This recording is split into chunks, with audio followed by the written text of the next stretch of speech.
A história não mente.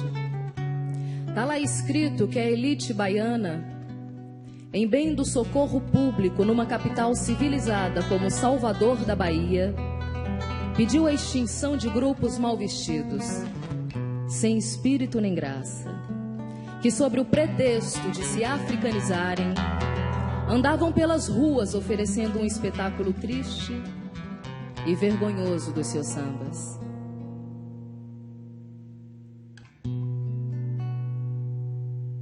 Ninguém ouviu um soluçar de dor no canto do Brasil, um lamento triste sempre ecoou desde que o índio guerreiro foi pro cativeiro e de lá cantou.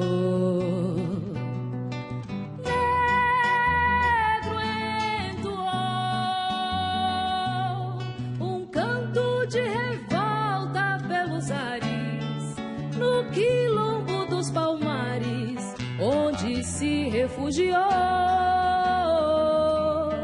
Fora a luta dos inconfidentes, pela quebra das correntes, nada adiantou.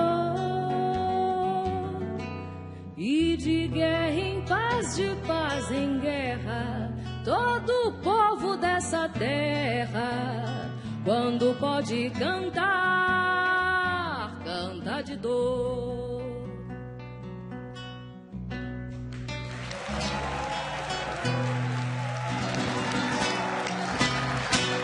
Que lindo! Obrigada! Parabéns, muito obrigada. Olha só, no próximo bloco a gente vai conhecer a história das fotos que nós vimos enquanto a Heloísa cantava. Elas fazem parte de uma exposição sobre a memória da escravidão na África. E nós também vamos conversar com uma chefe de cozinha que usa as lembranças da família para criar os pratos. Fica aí que a gente volta já já.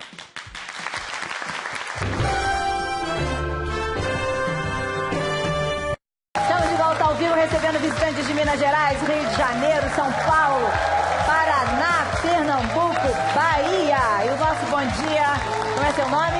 Iane. Iane, de onde você é, Iane? Sou de Além Paraíba, Minas Gerais. Minas Gerais, vamos dar bom dia então? Bom dia, Além Paraíba! Bom dia animado pra gente já começar sexta-feira, fim de semana. Bombando. Bombando. Obrigada, Iane. Olha, se você quer vir pra cá também, se inscreve no nosso site no G-Show e vem participar com a gente. Mineiro é bom demais, né, Fábio? É bom demais da conta. Além Paraíba!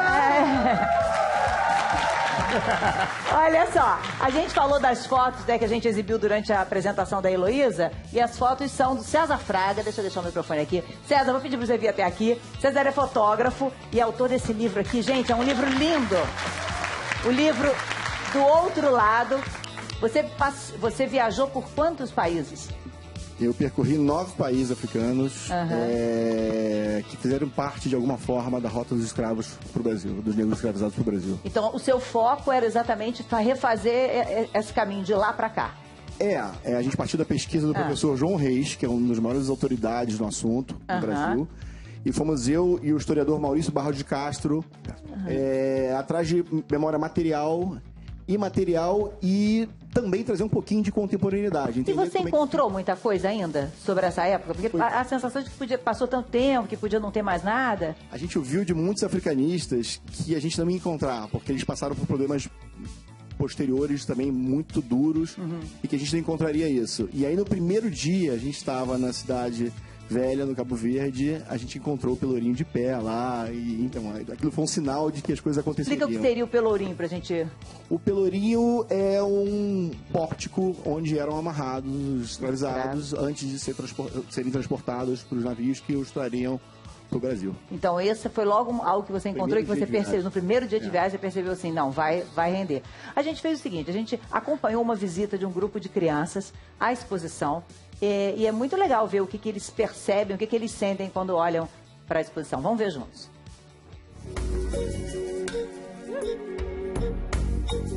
Eu já tinha escutado sobre mais ou menos a história, como os navios tumbeiros que traziam os escravos da África até o Brasil, mas eu nunca tinha escutado o ponto de vista dos africanos, só mais dos brasileiros. Eu não tinha a menor ideia que se parecia às vezes tanto com o Brasil. Porque a maioria das pessoas, né, que não foi na África, pensa que a África é um deserto puro. Só que, na verdade, parece muito com o Brasil. Eu já escutei que os portugueses escravizaram os negros só por causa da cor.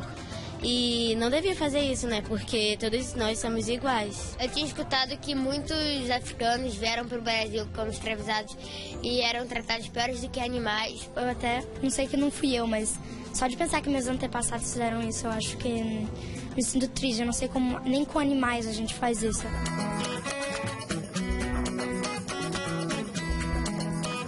Eu gostaria de conhecer a África e visitar os povos lá, de suas culturas, de suas religiões, sem preconceito, sem racismo. Que ia ser um prazer de conhecer eles. Foi que eu queria conhecer eles e também eu queria que eu mandei um coração. É que eu fiquei encantada com a cultura africana, que eu quero muito um dia visitar a África.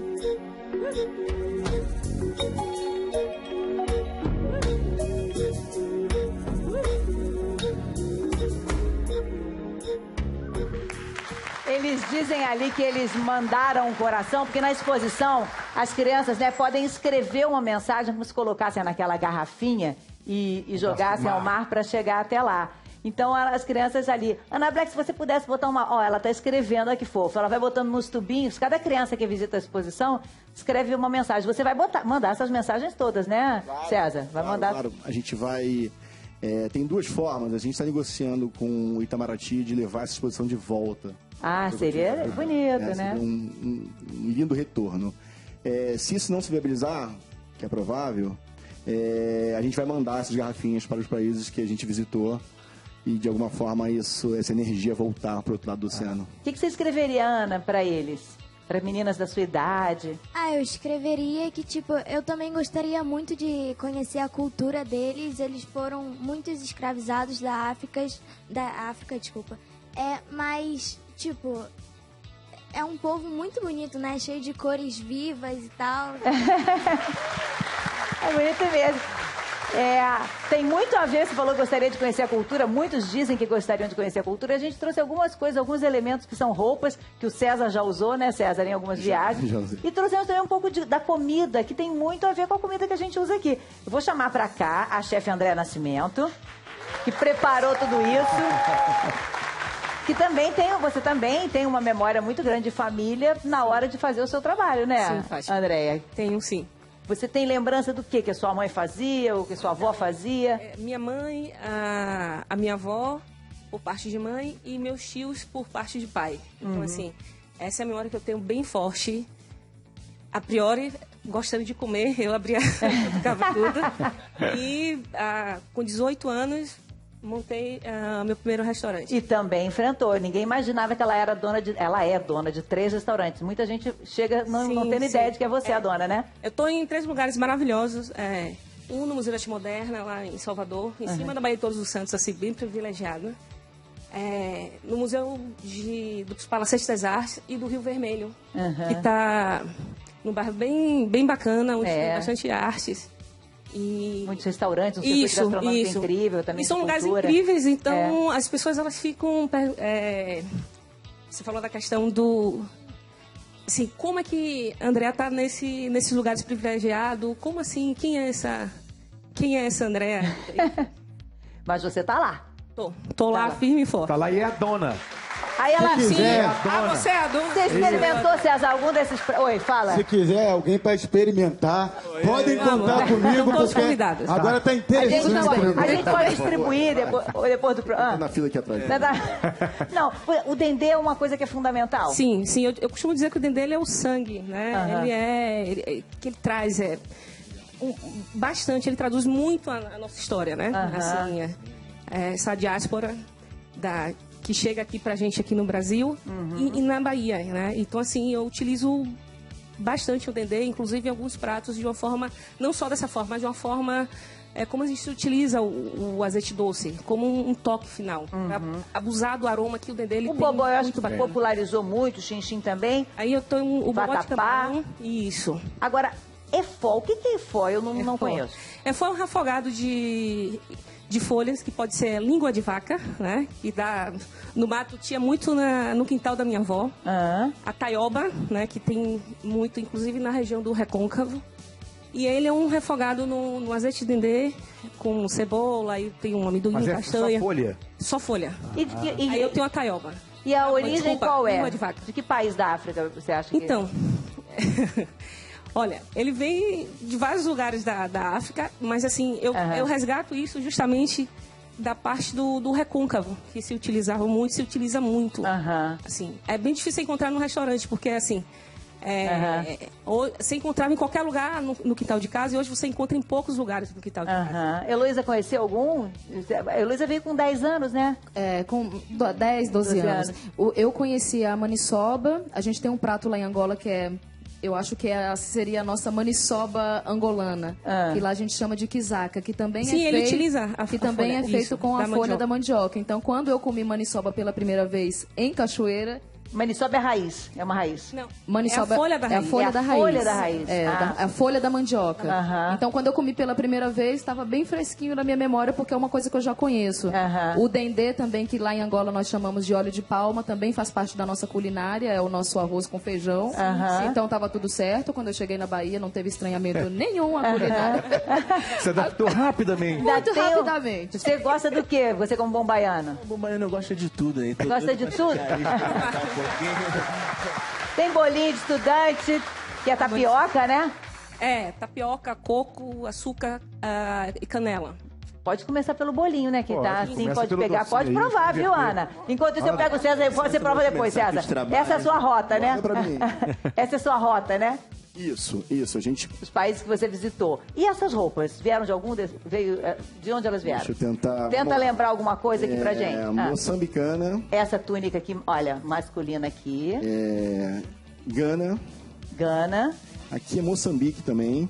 Ó, deixa eu voltar então, só para o pessoal de casa poder observar melhor. Começa por aqui, ó. Vamos começar aqui, ó. A primeira aqui é moçambicana, aqui, ó. Esta, olha só. Olha, eu tô assim, meio geométrica como eles, olha. Bem bonita, né? Cores sempre muito fortes, né? Essa aqui é feminina ou masculina, tanto faz? É feminina. Feminina. Mais curtinha, usa assim mesmo. E sempre com um turbante muito lindo, né? Alguns países têm muita influência islâmica, né? Então, isso, de certa forma, acho que se expressa também nas vestimentas. A gente uma vez trouxe uma pessoa não aqui nesse caso, que é muito curto, né? Exato, essa não. Que falava do turbante, quanto maior também, mais poder, né? Era uma sensação de empoderamento das mulheres. Esse é um traje masculino. A gente viu Mandela com trajes parecidos, né? Muito, muito legal. E aqui, mais as joias mesmo que são feitas e usadas. Sempre muito, né? Sempre uma quantidade de cores, né? A Bahia tem muito disso, né?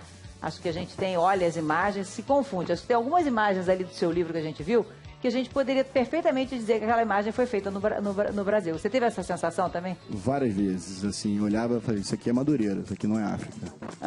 É muito, muito, muito similar, muitas vezes. Muito legal. E aí você fez vídeos também, muito bacana. Danilo, tá comendo, Danilo? Eu ia te perguntar. Um pouquinho me pegaram com a boca bom, Danilo? Eu ia dar uma pausa aqui pra falar do Zelito. Pô, vamos falar. Vamos falar do Zelito? Além do amor, um cara super bem resolvido, um barman, que isso não é uma questão. Exatamente, não é uma questão pra ele, ele é uma pessoa de bem com a vida, que gosta de viver, tá com as amigas, é uma pessoa livre. É um bom